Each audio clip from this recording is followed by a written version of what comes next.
Hi, I'm Chantal, and I'm back for your encouragement today.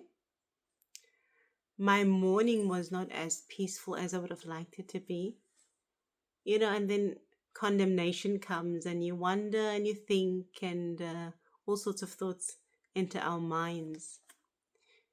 And then I sat with the Lord, just thinking, oh, why, Lord?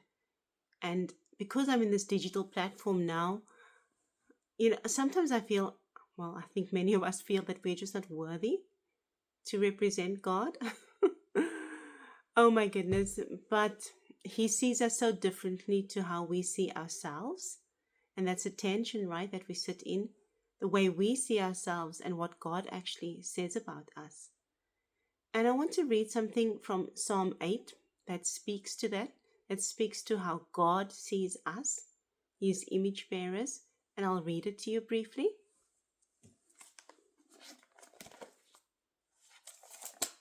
It says, the title, Human Dignity, from the Passion Translation. Look at the splendor of your skies, your creative genius glowing in the heavens. When I gaze at your moon and your stars, mounted like jewels in their settings, I know you are the fascinating artist who fashioned it all. But I have to ask this question. Why would you bother with puny mortal man, or care about human beings? Yet, what honor you have given to men, created only a little lower than Elohim, crowned with glory and magnificence. You have delegated to them rulership over all you have made, with everything under their authority, placing earth itself under the feet of your image bearers. Wow, that's what God thinks of us. What do we think of ourselves? Does it line up with what Scripture says?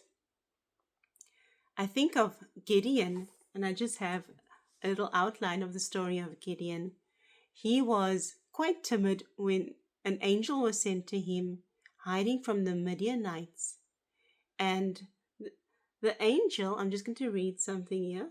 It says the biblical story of Gideon, found in the book of Judges 6 to 8, tells of an unlikely Israelite leader who, initially filled with doubt, is chosen by God to defeat the oppressive Midianite army. Right? So Gideon considered himself to be puny and timid, and the angel called him a man of valor. There's the tension once more that we're exploring here in this space. How do we see ourselves? How does God see us? So I'm here to encourage you to exchange what you might think about yourself for what God says about you. Let us look up, let us embrace the identity that He's bestowed upon us, not our own identity of ourselves, not us thinking of our mess ups and our shortcomings and all the things that we struggle with, but let's embrace what God says about us, that we are His image bearers and that He's given us dominion and authority. Once we start exchanging our ideas for God's ideas about us, how will it affect our lives? I'm sure that it will only lead to good things. So I'm here to encourage you to look up, to not look at yourself, but embrace God's thoughts about you. Bye for now.